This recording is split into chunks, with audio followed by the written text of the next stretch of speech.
All right. Well, welcome once again, monthly lecture series. This is our fourth one of this year and our 10th one overall, so we're coming up on lapping the year here. Tonight's lecture is going to be on Alexander the Great, and I had a lot of fun doing some research on this. I got to fill in a few gaps in my own understanding of how all these things fit together. And I am going to spend some time trying to give you both the context at the beginning for where he comes from, and also a look downstream at the impact and the significance of what he accomplished in such a short time. So let me introduce you. We are, of course, here as a lecture sponsored by the Francis Schaeffer Study Center, which was founded in 2004. Its mission is to promote a biblical worldview through the study of history, literature, and art. And it is named for the influential theologian and apologist Francis Schaeffer. And there's some pictures of our students at the bottom, because in addition to sponsoring this lecture series, we also offer a high school program which is built around an integrated chronological study of Western civilization. Begins with the ancient world in 9th grade and brings the students through history up to modern times by the time they graduate. And if you are watching this video on the Francis Schaeffer YouTube channel, I will respectfully request, please hit like and subscribe. They're free. They don't cost you anything to subscribe to the channel. And if you do that, you'll get a notice when we post a new lecture, which we're trying to do at least once a month. And I'm trying to intersperse some other things as well. And it also helps us continue this lecture series. It lets YouTube know that there's some interest in these topics. And down the road, it may help us generate a little bit of revenue. And as I say, it's completely free to subscribe. And if you like it, hit like. That helps us as well. So I am Rob Shearer. My wife and I founded the Francis Schaeffer Study Center along with 4 or 5 other couples 20-something years ago, 20-plus years ago. We've been married for 47 years. We have 12 children, 21 grandchildren. And I haven't quite decided what I want to be when I grow up. I still have a couple of possibilities open. I am, however, a graduate, undergraduate, and graduate degrees in history. It's been the great love and passion of my life. I've written a couple of books of biographies, and I have been teaching history for over 30 years now. And I constantly read books about history. I try and stay up in the field about what's going on. So as is my wont, what's one thing you already know about Alexander the Great?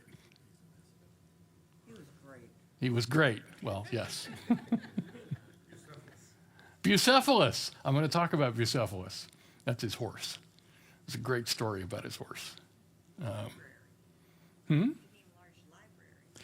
There is a library in Alexandria. He didn't found it, but he founded the city, and then one of his generals took over the rule of Egypt, and he founded the library. Yeah. Actually, he founded a bunch of cities, and he named them all after himself, except for Bucephalus. When the horse died, he had a tomb constructed for the horse, and he named a city after the horse, so which unfortunately did not survive with that name down to modern times. But okay, well, here we go. I'll give you an outline of what I'm going to do here tonight. It's in 5 parts. I'm a root stretcher. I always like to go back and say, what's the context for this? How did we get here? So before we start on Alexander, I'm going to give you a quick overview of Greek history, ancient Greek history. I'm going to talk about how we know what we know about Alexander. There are 4 major sources from the ancient world about him. We have lots of details about his life. They reference a whole bunch of other sources that unfortunately have all been lost. And I'll talk a bit about them. We know they existed. This is one of the great illustrations of the difficulties and hazards of doing ancient history, is we often have an ancient writer who quotes something from another book, and that book has not survived. It's astonishing how much of the ancient world did not make it for us to continue reading. So we'll talk a bit about that. I'll give you an outline of his life, his birth, his education, his conquests. It's easy to do because he dies young. but he accomplishes a lot. I'm going to give you 3 anecdotes, and the first one is about Bucephalus. The second one is about one of his very good friends, although he was sort of a generation older, 19 years older than him. Depends on whether you're English or American. If you're American, you say Cleitus. If you're English, you say Cleitus. And his connection to Achilles, which is quite interesting and not very much explored, not left out of most of the short little snippets you get in general Western Civ books. But Alexander connects himself to Achilles, and there's a very interesting detail or two about that. I'll talk about the consequences downstream from Alexander's conquest of the Persian Empire and what that means for our next lecture next month. So, the oldest event in the history of ancient Greece is the Trojan War. There used to be some skepticism about whether it ever actually happened, but that has been dispelled because the archaeologists have found the remains of a city that was destroyed by fire about 1200 BC. So it turns out Homer might have actually been talking about something that happened. Maybe not all the details about the intervention of the gods, but that the Greeks went to war with the city of Troy is pretty well established. And then after the stories of the Iliad and the Odyssey, we got nothing. We got nothing for about 400 years. We don't really know. It seems as though even the warriors and the leaders of the Greek expedition to Troy were probably not kings in the way we think of them in the Middle Ages or more modern times. They were more like village chieftains. And they were really fairly rural in all of their ways, and they assembled together to go try and get Helen back. The Greek city-states start emerging in the 8th century. The 8th, 7th, and 6th centuries, you get the founding of Athens and Corinth and Thebes and Sparta, although Sparta is a little bit outside the range there. This coloring on this map, I know it's awful small, but shows the areas where city-states developed in the purple and the areas that remained largely rural agricultural in the sort of tan coloring there. And Greece remains a very agriculturally based society between the ocean and the small family plots. The geography is very rugged. The south is disconnected from the north. There are very, very difficult, treacherous roads. And then when you get up along the northern coast of the Aegean, there are some tall mountains. Mount Parnassus is at about 6,000 feet, and Mount Olympus is at 9,000 feet. They both have ski resorts on them. You don't think about being able to go snow skiing in Greece in the winter, but you can. And so they influence the development of Greek civilization. The other thing I like about this map in terms of the shading is it shows you that it's not just the peninsula, it's also the islands in the Aegean and the coastline of Asia Minor. Those are all Greek cities. It's all the Greek civilization. So it occupies both sides of the Aegean with a whole scattering of islands down to the largest island, which is Crete in the south. After the city-states get themselves organized and they each experiment with different forms of government, they're not all democracies like Athens. Sparta has a couple of kings. Thebes has an oligarchy. But what begins to unify the separate Greek cities is the threat of conquest by the Persian Empire. The Persian Empire has expanded out of the Tigris-Euphrates Valley and all the way over into Asia Minor and begins threatening, actually taking control of some of those Greek cities on the coastline of Asia Minor. And then Ahasuerus, Xerxes, launches an invasion to conquer Greece in 490 BC. There are two invasions in 490 and 480. And the 490 invasion is stopped at the Battle of Marathon. They land on the coast, just on the sort of the southeast corner there. The lower map is the second invasion. And unload their army, and the Athenians rapidly mobilize and arrive at the battlefield and don't even wait to attack. And although they're outnumbered probably 2 or 3 to 1, the Athenian army disrupts and forces the Persians to run for their boats and head back. And so it's this huge victory, and that's the victory that leads to the 26-mile run by Phidippides from the battlefield to the city of Athens to announce that they've won a great victory. The race is called a marathon because the name of the place where the battle was fought was Marathon. 10 years later, the Persians tried again. This time they came by land. They marched, they crossed the Hellespont and crossed across the top of the Aegean, down the Greek peninsula. They got halted briefly at a mountain pass where the coast road, just at the top of the island of Euboea there, it's right to the right of where it says Thessaly and Aetolia. There's a little road that has to go between the mountains and the coast, and it's called the Pass of Thermopylae. And the Spartans send a body of 300, and they oppose, well, depending upon who you read. Herodotus says there were 1 million Persian warriors. It's probably exaggerating just a bit. But there could have been 100,000 versus 300 Spartans. And the Spartans stage a sort of Alamo-like last stand. They are all wiped out. In fact, their tomb has an inscription on it that says, go and tell the Spartans that we lie here at their command. All 300 of the Spartan warriors were killed, together with their commander, Leonidas. But it gave time for the other Greek city-states to mobilize. The Persian army actually occupies Athens and burns the Acropolis. The Athenians have taken to their fleet, and the Persian fleet sails around and loses a huge battle to the Athenian galleys at the island of Salamis that was quite a surprise. And then there is a second battle on land that the Persians also lose, and they withdraw now for the second time. But those two events, in 490 and 480, really shaped the Greek conception of their own identity. And of course, the Persians are the enemy, the other, the invader that has to be repelled. You never got a unified political state out of it. The city-states came together as allies, but they never joined up politically. They're so isolated from each other geographically that it really wasn't practical. But in the aftermath, there is eventually a civil war. Half of the cities ally with Athens, half of the cities ally with Sparta, and there's a 27-year civil war from 431 to 404 that's very costly, very bloody, very debilitating, very wasting of the resources throughout the city there. And you get, on this map, you'll see Macedonia for the first time labeled up there in the north. It's an ally of Sparta, but it is off in the hinterlands.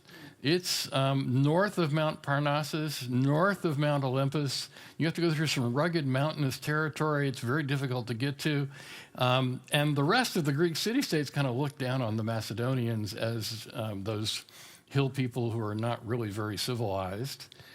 They're sort of the thugs of the ancient Greek world. It occurred to me this week that in terms of the relationship between the Greeks of the Lower Peninsula, the Thebans, the Athenians, the Spartans. It's sort of like the way the English feel about the Scots. They kind of speak the same language, but they're basically just redneck, dirt poor farmers. But you don't really want to mess with them because they're mean and they're bad warriors. I mean, bad in the sense of, they fight. So that's kind of the situation. You have these urbanized areas in the south and rural hardscrabble farms in the north. Sparta wins the civil war. Sparta conquers Athens. Athens goes into decline. Sparta enjoys a hegemony, which is just, they predominate, they never unite things, for about 30 years, 40 years perhaps. And then they are defeated in turn by the city of Thebes, which is north of Athens. That area there in the yellow. For about 10 years, Thebes dominates all of the other cities. And meanwhile, things are cooking up there in the territory of Macedonia. They've expanded all the way over to the Adriatic and a little bit to the north. And so they actually eventually conquer the rest of Greece. And the king of Macedonia, King Philip, then forces all of the other cities of Greece to pay tribute to him and acknowledge him as their king.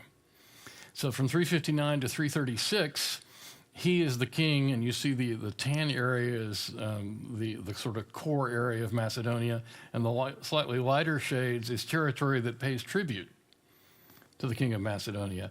Alexander is his son. Philip dies in 336 BC. Alexander, at the age of, I think he's only 18, becomes king of Macedonia. So here's a map of the empire. There's the Macedonian Empire. That shows a better picture of how far they have actually extended their territory to the north, all the way up to the Danube. So Macedonia and Thrace, and it gives the Greek names, Mare Adriatica, Mare Ionium, Mare Internum, Mare Aegeum. Yeah, that's the situation when Philip dies. He's actually killed at a wedding feast.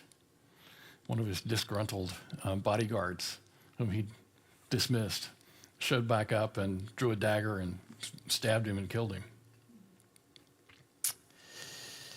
So how do we know what we know about Alexander? Well, the oldest existing biography that we have is actually from about 280 years later. Diodorus Siculus wrote a library of history in 40 books, and 5 of those 40 books tell the story of Alexander. He mentions that much of his material comes from an earlier biography by Cleitus, which is lost. We don't have it. We know it existed, but we don't have it.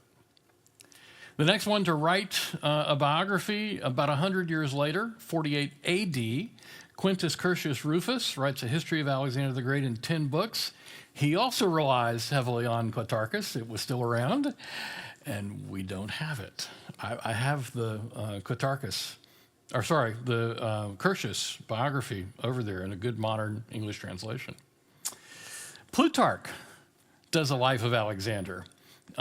He's 105 to 110. He's Greek, but Greece has been conquered by Rome, so he's Greek but a Roman citizen. He's traveled in Rome. He's fluent in both Latin and Greek. He has access. He pulls in and quotes other sources. Alexander did have a historian who traveled with him. Onesicritus was one of his naval officers. They built a fleet to get back home at the end of the conquest. Cleitus again. And Plutarch actually quotes a number of letters drafted and sent by Alexander, all of which are lost. And the last major biography that almost everybody refers to is Arrian. Just a little bit after Plutarch, he writes the campaigns of Alexander, called the Anabasis of Alexander, in 7 books. He has the memoirs of Ptolemy, who was one of Alexander's generals, went with him on his expedition all the way to India and back. He also has the memoirs, he quotes from Aristobulus the engineer, and Alexander is rather unique in ancient history in using engineers who constructed bridges, did siege engines and ramps, and was taking advantage of all the technology that was available, and his engineer wrote his own account, which is lost. And I bring up all of that to sort of point out what I think is a striking contrast. Nobody really disputes the basic details of Alexander's life and career and conquest. I mean, there are a few details about battles and how he treated certain people and did he or did he not do this. But nobody really disputes that Alexander did the things that we have in our standard textbooks. And yet, the closest written account we have is 278 years after he died. But everybody challenges the biographies of Jesus. And we have those written within, we have Paul's letters, which were written within 30 years of Jesus' death, maybe 20. And I'm of the opinion, I've mentioned it before, and you can go check one of the other lectures if you're interested in this idea. I'm of the opinion that every single book of the New Testament is written before 70 AD. And we have fragments, and we have copies then we have a great deal of confidence that the text we still have is the text that was written. So if you would imagine trying to write a biography of George Washington today without any primary sources, could you do it if you only had what was printed in textbooks? Or if you want to look at some of the larger gaps, that would be Diodorus. If you went back to, if you go back to Plutarch, now we're talking about having to write about the mid-17th century. That's the distance in time. Or if you want to do Arian, imagine Arian writing about Alexander. It would be like a 21st century biographer writing about Queen Elizabeth I.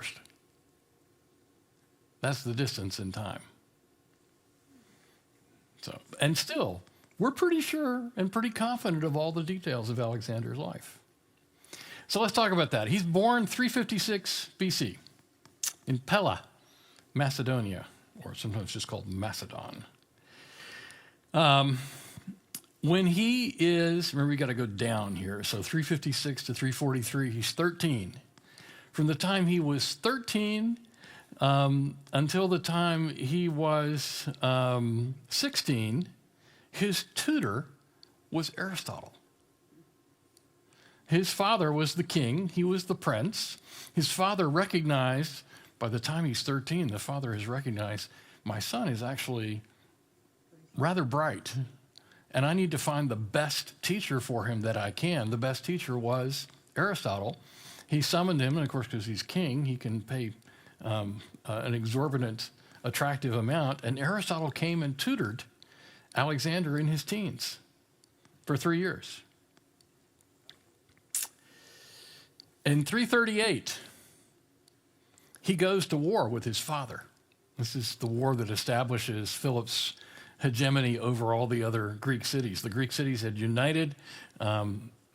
Philip brought his army south from Macedonia. Alexander went with him and fought. He's 18 at this battle. And 2 years later, at 20, his father is assassinated and he becomes the king of Macedonia and inherits his father's kingdom and its resources and its army and its officers who are battle-hardened at this point. His first campaigns are north, as you might imagine, those territories that Macedonia had conquered up to the Danube River. They are not quite sure they're going to accept a 20-year-old king, and so there are some rebellions to be put down, and his first military campaign is to the north up to the Danube River and back. He's successful in all the battles there at 20 years old. He then campaigns south to the city of Thebes. Thebes had resisted and said, yeah, we paid your dad taxes, we're not going to pay you a dime. And he shows up with his Macedonian army and they say, yeah, we're not opening the gates, we're not letting you in, go away. And he sacks the city and destroys it. And he goes from there across the Hellespont into Asia Minor and attacks the Persian Empire. He wins a battle at Granicus. He wins a battle at Issus, only 2 years apart, and they open up the Persian Empire to him. He doesn't actually kill the Persian king, but and the first battle is not fought against King Darius. The first battle is fought against one of his generals, but he wins a major victory. Second battle, Darius has showed up with his army. Alexander defeats him, and it opens up the Persian Empire for him.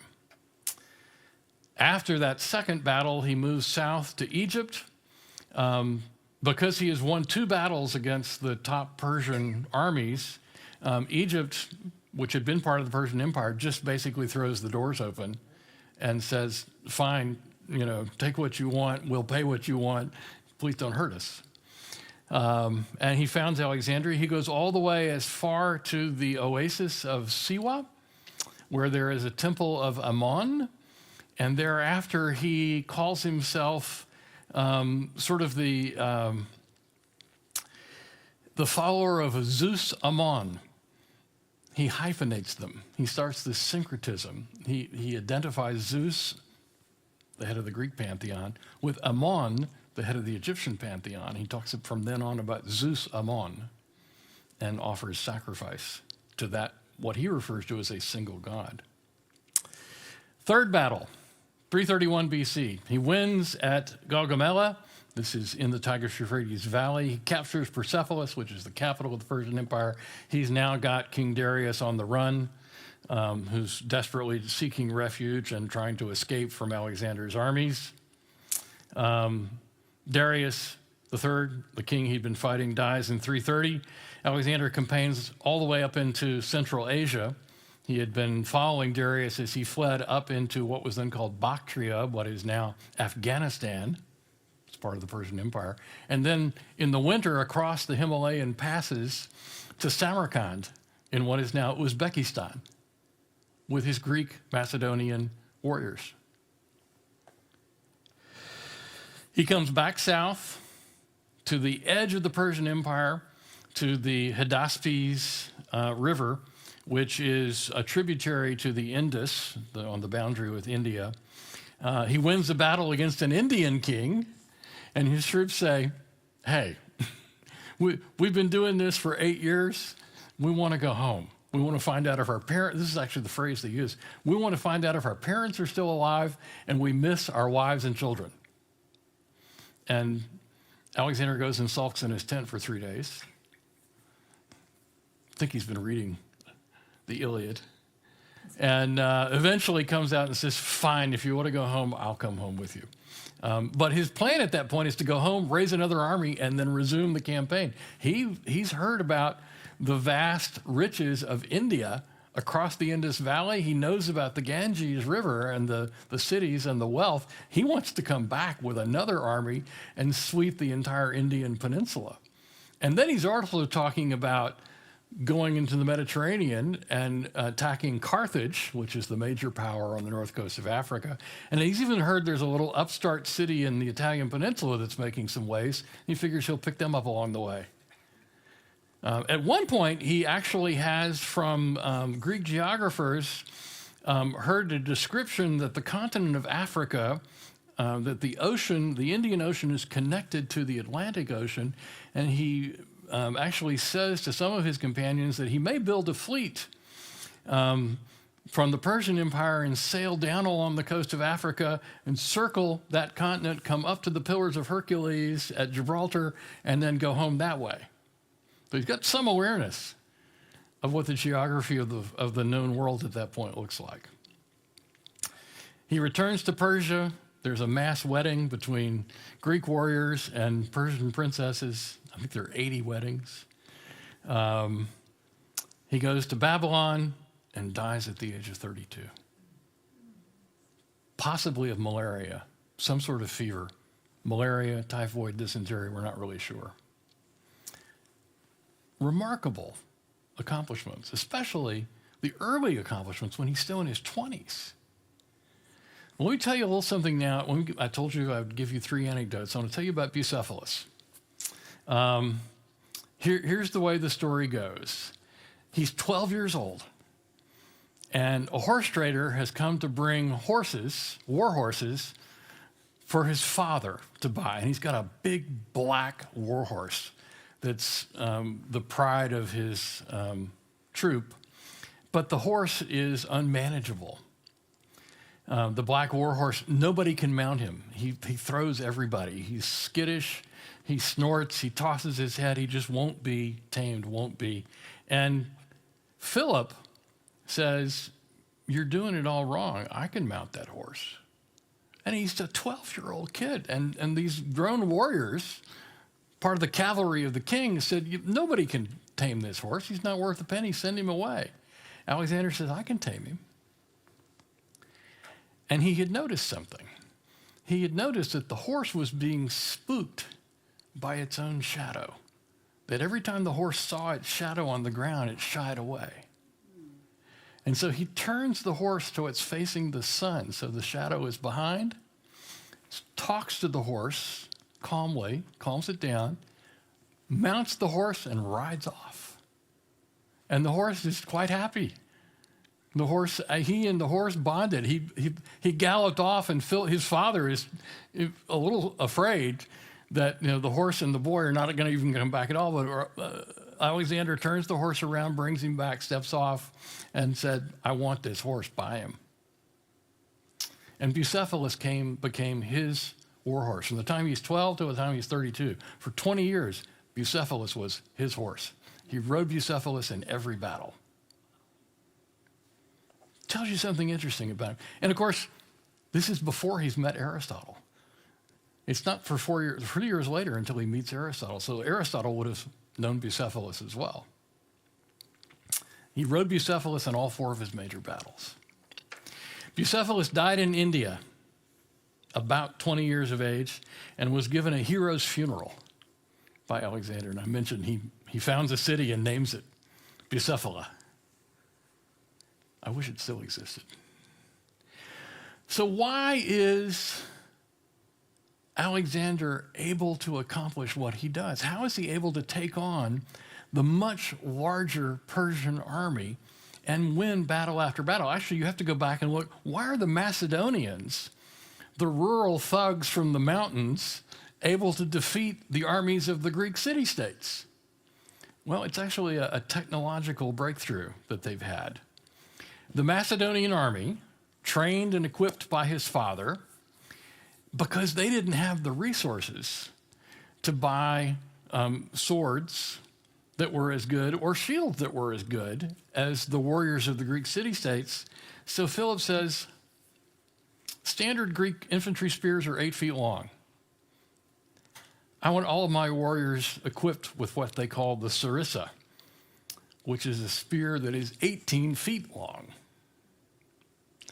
And then he drills and drills and drills his warriors so that they can form up, overlap the spears, and not only hold the formation and protect each other, but then move as a single unit and advance on the attack. And what that looks like is terrifying. It's like being attacked by a giant porcupine. And you have an 8-foot spear, and the guys coming at you all have 18-foot spears.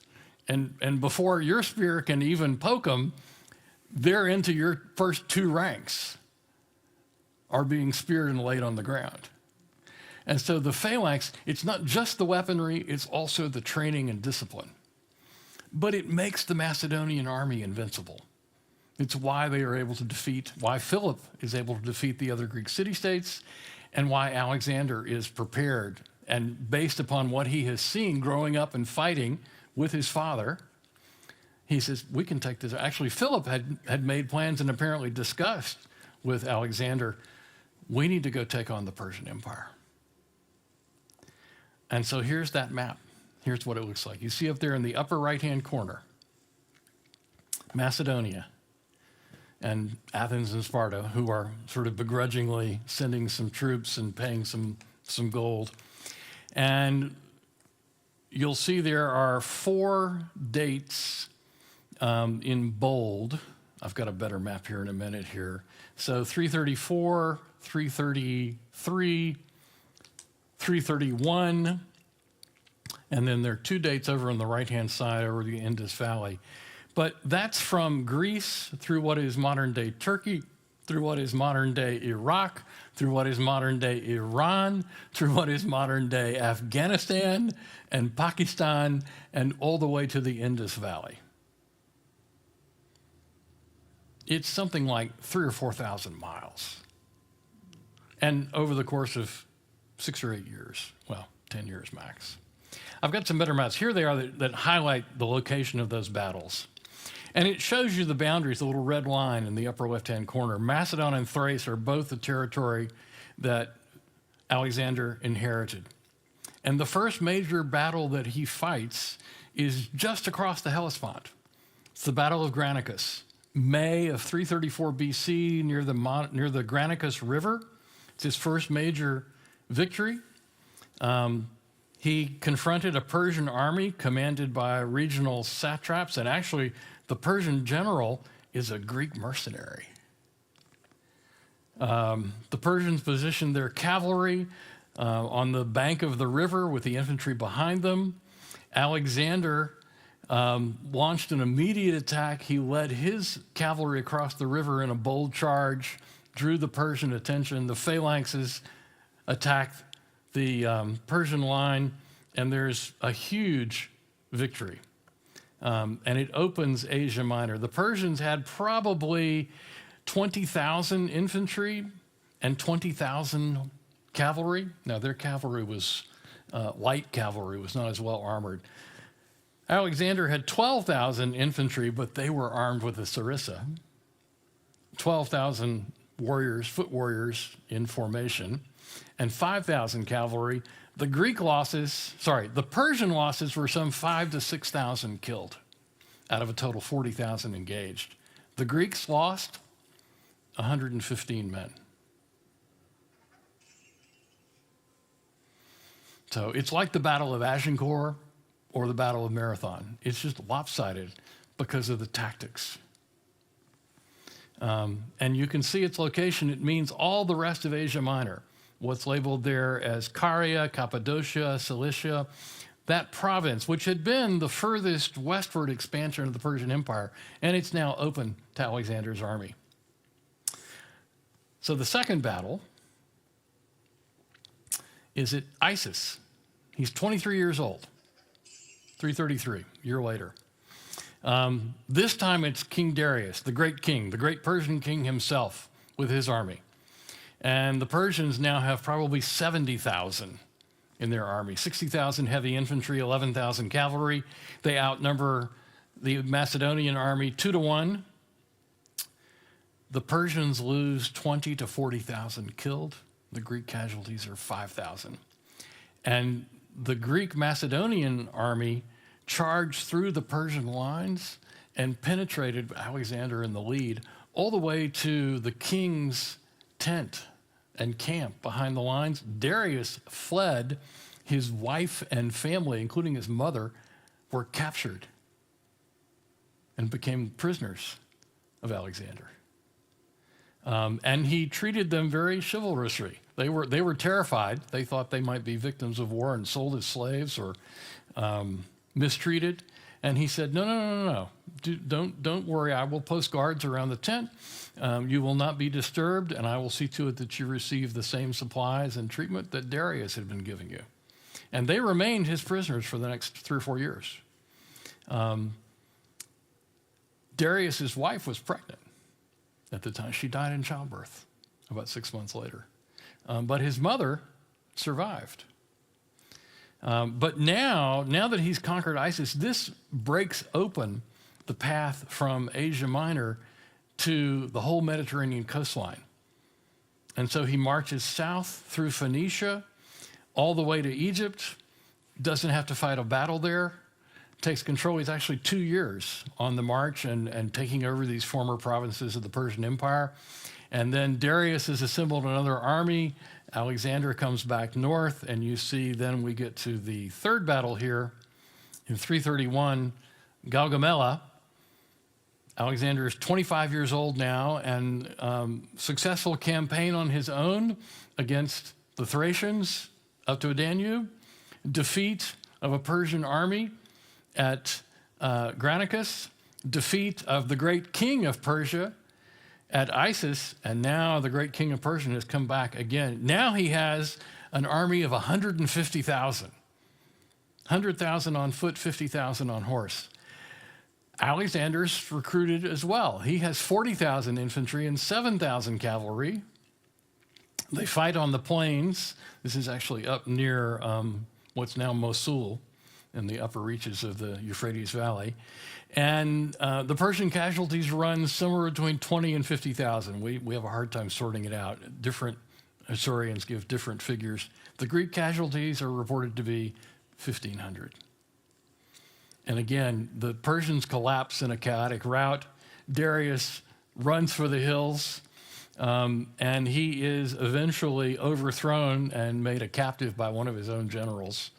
And Alexander is now hot in pursuit He heads into Media and then south to Persia. This is modern-day Iran. Takes the capital of the Persian Empire. And, well, I'm going to hold off on the fourth battle here because we need to get what happens in between here.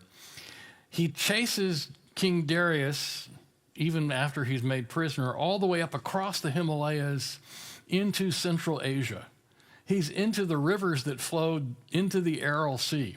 He's gone north along the banks of the Caspian. This is Afghanistan and Uzbekistan, chasing Darius, because he wants to be the king of Persia. And as long as Darius is alive, his claim to be the new great king of Persia is in doubt. He needs to either get Darius to surrender and abdicate and recognize him, or he needs to kill Darius. Well, as it turns out, as he approaches the wagon train where Darius is being held a prisoner, his own general kills him. There's a story that Alexander actually arrived before he had died, but was already mortally wounded. And Darius asked him for water and then closed his eyes and passed away.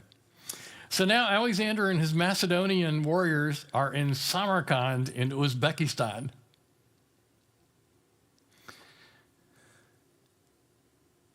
And now comes the most infamous episode in Alexander's life. Second anecdote, Alexander and Cleitus, or Cleitus.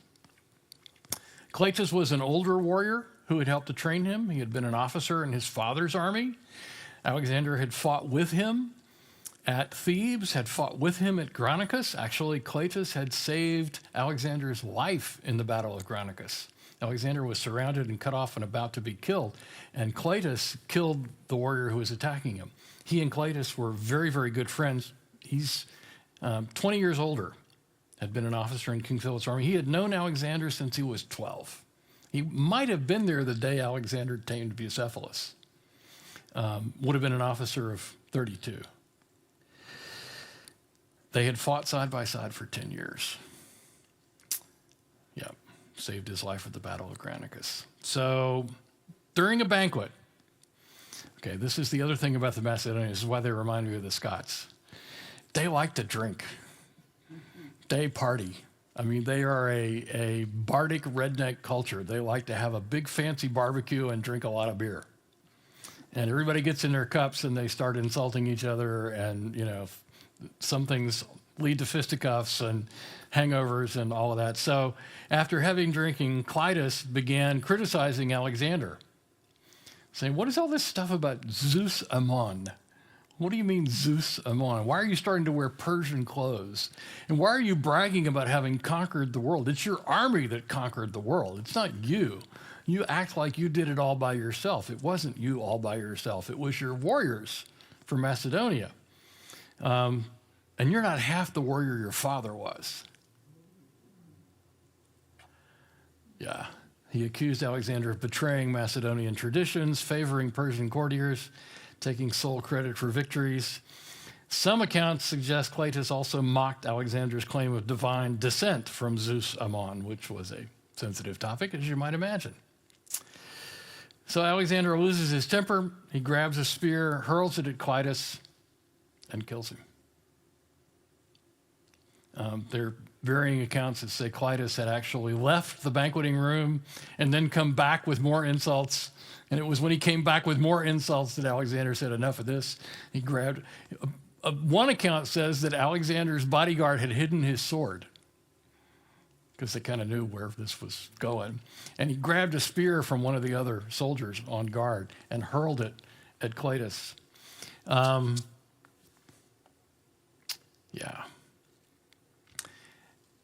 He was then devastated.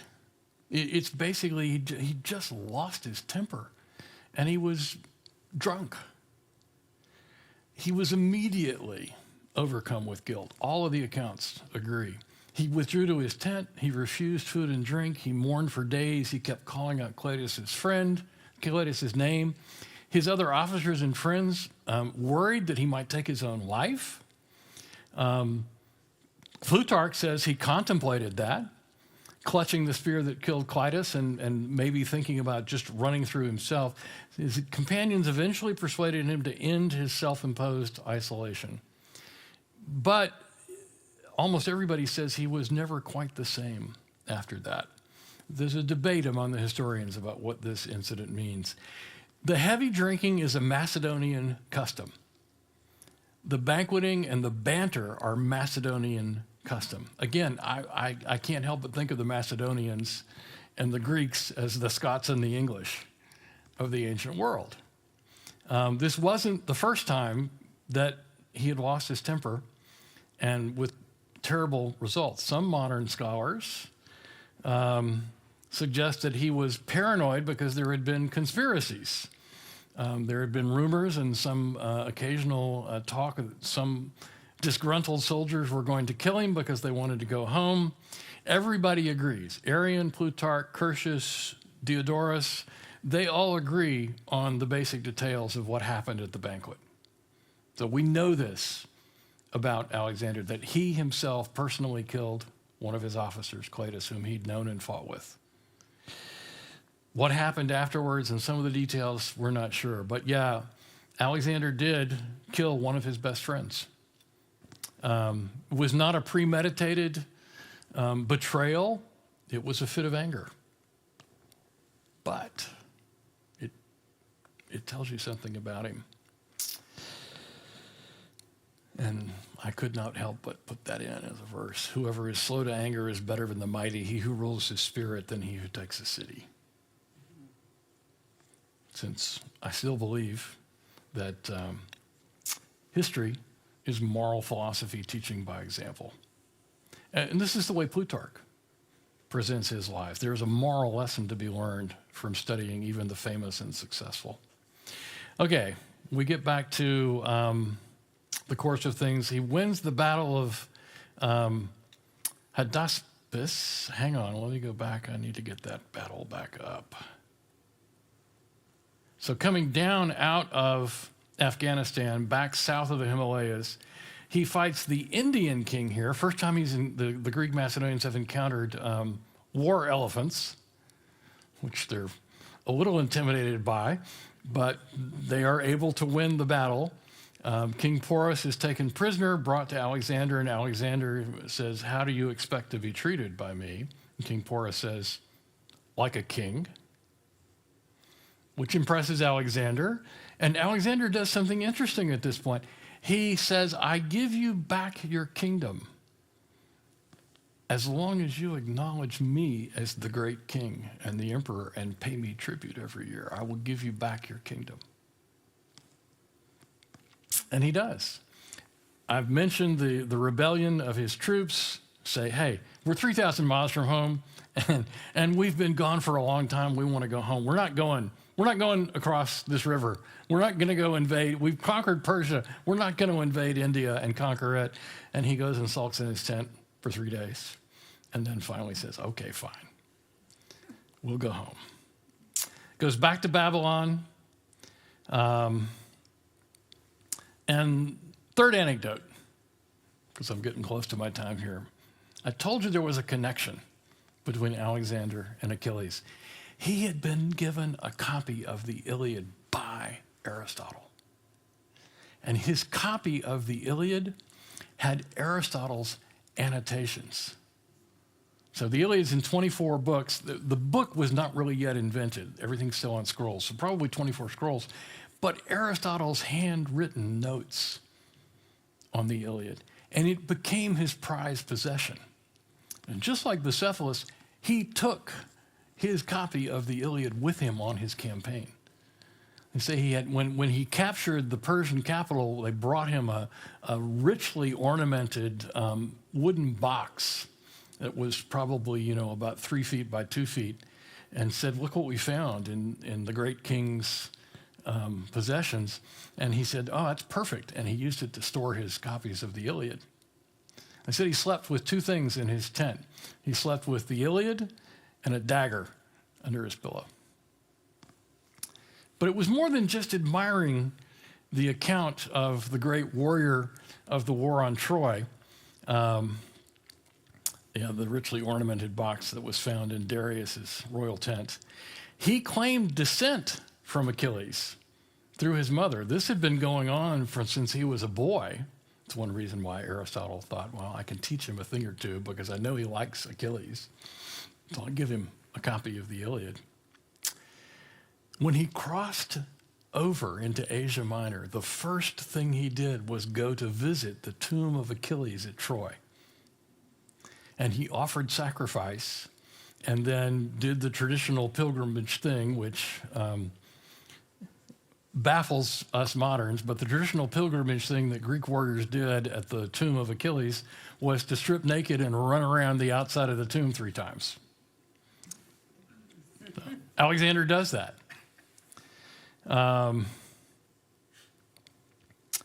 His mourning for Cleitus is a bit like Achilles' mourning for his best friend. It wasn't killed by Achilles, it was killed by Hector.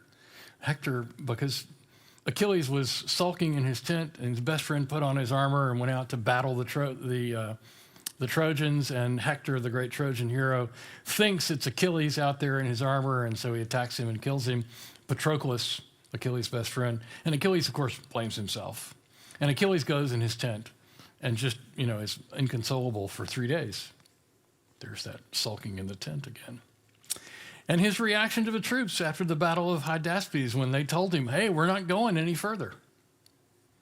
That is all in some ways patterned after Homer's account. All right, there's a lot more that could be said.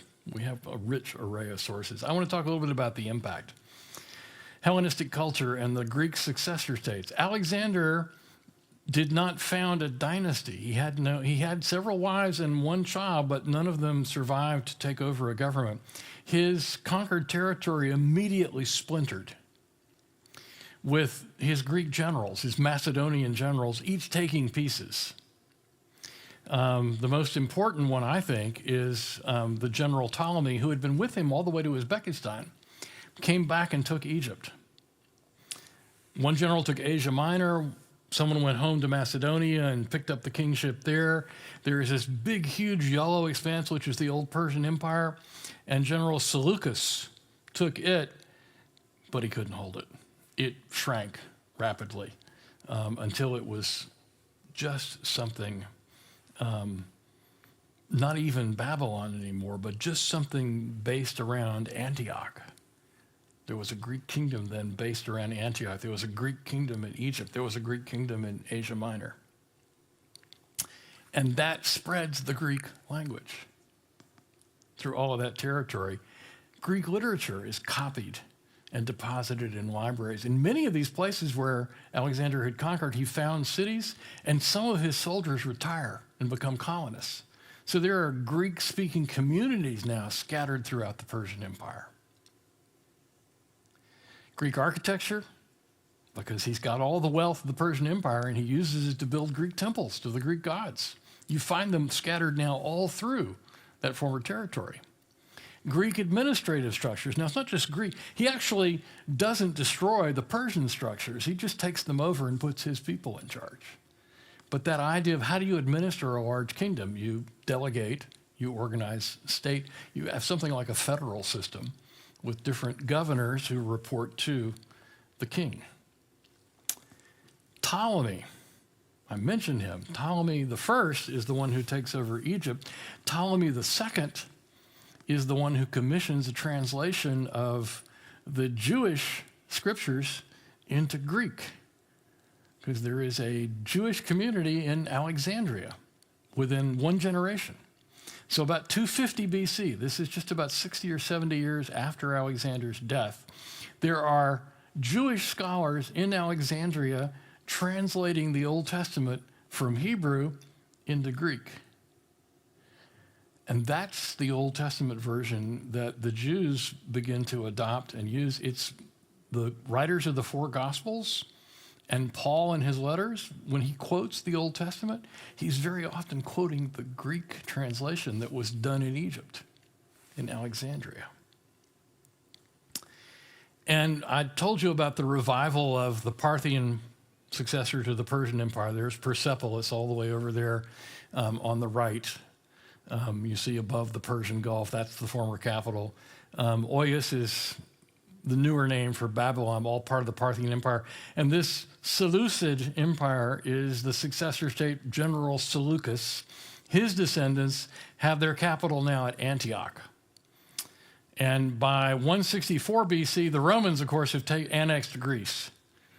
Greece is now a province of the Roman Empire, but the Seleucid Empire is still existing. It's Greek rulers who are descended from Greek generals who had fought with Alexander, and the Ptolemaic Empire in Egypt are descendants of the Greek general who fought with Alexander. And the boundary between the Seleucid Empire and the Ptolemaic Empire is kind of in flux, and it's in that little space that there's a Jewish rebellion against the Greek garrisons that have been left. Sometimes the garrisons are from Ptolemy in Egypt. Sometimes the garrisons are from Seleucus in Antioch. And the Jews eventually rebel, and David and Goliath story, they win. They force the Greek soldiers to withdraw, and they establish an independent kingdom. They had been a province in the Persian Empire, and then they're a province in the Seleucid Empire, sometimes the Ptolemaic Empire, and now for the first time since about 580 BC, they are again an independent nation. And they exist in that little space because there's flux. It's a border state, a buffer state between the Seleucid Empire capital in Antioch and the Ptolemaic Empire capital in Alexandria. And that's the backdrop to the New Testament. We're only 150 years. Actually, in 63 BC, you have Herod taking over as the king of the Jews, which is going to be the subject of next month. Herod the Great, 73 BC to 4 BC. He's the son of an Idumean cavalry chief. He rose to rule Israel. He strengthened by alliances with Rome, rebuilt the Second Temple in Jerusalem, founded the port city of Caesarea Maritima, which is a bit of flattery to the Roman rulers, and his brutal tactics earned him infamy. So we'll talk about him next week. But I couldn't talk about Herod if you didn't already know about Alexander and the Macedonian Empire. So, questions, comments? I made it. It is 7 o'clock.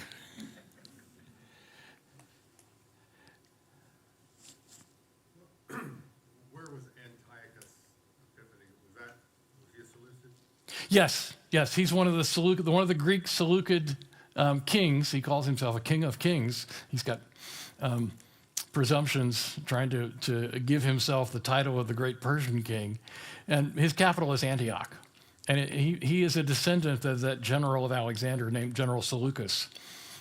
So 2 or 3 generations downstream, you have Antiochus Epiphanes. Yeah, who provokes the rebellion of the Jews. Because he tells them they all have to sacrifice to Zeus Ammon. And the Jews are like, not doing that. All right? Well, yeah. Can you talk a little bit about how Rome kind of comes in and plays? Come back next month. Okay. Because we'll have to do that when we talk about Herod. Because Herod's interactions with Rome are key, and they highlight the changes that have happened since the collapse of this temporary Greek empire, which falls apart into pieces. But the pieces continue to exist for another couple of centuries, and then the Romans overwhelm the mainland of Greece and the cities of Athens and Corinth. They don't even bother to make Athens the capital of their province. They make Corinth the capital of their province. Athens has become a backwater. Well, we'll talk about all of that next month. All right, thank you for coming. I hope that was informative and useful, and hope to see you again when we talk about Herod.